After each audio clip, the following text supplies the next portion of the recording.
da nossa coligação é o Brasil Pode Mais, porque isso é algo que a gente realmente acredita. É verdade que o Brasil melhorou nos últimos anos? Melhorou.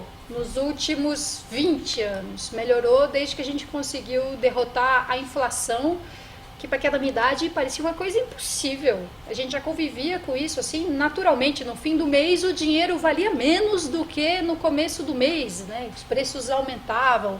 Então a gente vem construindo algumas melhoras há muito tempo. A estabilidade política, a estabilidade econômica, e hoje a gente pode colher os frutos de medidas tomadas em governos anteriores. Isso é muito importante reconhecer e é muito desonesto não reconhecer. Até o tal do petróleo não foi descoberto agora, né? As pesquisas vêm sendo feitas há muito e muito tempo. A crise que a gente enfrentou agora em condições melhores do que outros países também se deve a medidas tomadas antes, tomadas no governo Fernando Henrique. Então algumas coisas melhoram agora em consequência de sementes plantadas lá atrás. Outras coisas melhoram sem muita relação com a atividade do governo propriamente. Coisas que antes eram caríssimas, objetos de luxo, hoje custam muito mais barato por causa da tal da globalização, por causa da abertura do mercado, por causa até da privatização de alguns serviços, como a telefonia.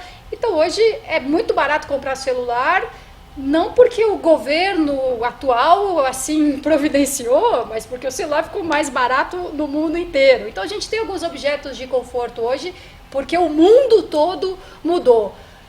Ao mesmo tempo, algumas melhoras que dependem exatamente de uma ação forte do governo não aconteceram. Recentemente foram divulgados dados da pesquisa sobre saneamento básico. E aí parece até piada, que todo mundo tem telefone celular, mas 50 milhões de pessoas não têm acesso à água encanada, não têm acesso a tratamento de esgoto. Quer dizer, essa é uma ação do governo. Nisso o Brasil teria que ter melhorado por obra e competência do governo federal. Essa mesma pesquisa mostrou índices de analfabetismo inaceitáveis. A gente não pode conviver com isso naturalmente. E mesmo a evolução dos gráficos de distribuição de renda não é boa, como o governo diz. Do ponto de vista da desigualdade, o Brasil continua sendo um dos 10 piores do mundo. E da evolução da pobreza, simplesmente, esse gráfico aqui é do governo. São dados do IPEA, de 98 a 2005, a evolução. Olha, passamos, aliás, de 95 a 2008. 95. Não é nem desse governo só essa evolução, mas passamos de 66,7 milhões de pessoas vivendo na pobreza absoluta, uma coisa absurda, que era o número em 95, para 53,9 milhões de pessoas vivendo na pobreza absoluta, o que continua sendo uma coisa absurda.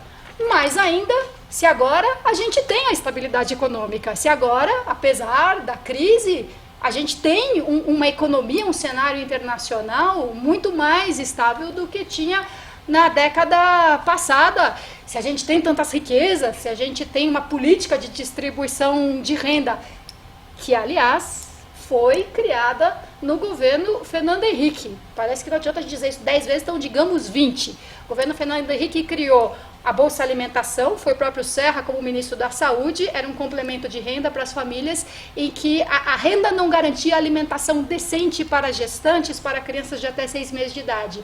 E o Paulo Renato, ministro da Educação, criou a Bolsa Escola, um reforço na renda também, com a contrapartida necessária de que as crianças estivessem matriculadas da escola para incentivar a universalização da escolarização naquela época. O governo Lula, depois de lançar o Fome Zero, e que chegou muito longe do zero, resolveu reunir programas antigos do Fernando Henrique e lançar a Bolsa Família. E mesmo com todo esse investimento e toda essa propaganda, a gente continua ainda muito abaixo do que precisa almejar para ser um país realmente justo e igualitário. E a gente acredita que o Serra é capaz de finalmente virar essa página que a gente espera há tanto tempo. Então, saia com esses argumentos por aí. Muitas vezes essa visão do Brasil não é só nossa aqui, do time 45. Muita gente tem essa mesma visão e encontra a gente na rua com uma camiseta do Serra e fala: ai, vocês têm que ganhar essa eleição. Vocês não podem deixar eles ganharem a eleição. Eu não deixar? Todos nós somos milhões de eleitores do Serra no Brasil e todos nós temos poder de influência com os amigos, com a família, com os conhecidos. Dá para puxar conversa, dá para ouvir uma história meio mal contada e falar: peraí, não é bem isso, não é nada disso. Mas se você não tem essa facilidade, esse desprendimento, às vezes basta isso aqui, ó. Veste uma camiseta, coloca um adesivo no seu carro, coloca uma bandeira na janela da sua casa e você está, às vezes, dando confiança, até segurança para uma outra pessoa assumir o seu voto no Serra também e com isso ajudar a gente a fazer campanha. Vamos juntos, somos muitos! Dia 3 de outubro, vamos juntos, vote 45. Serra do Bem.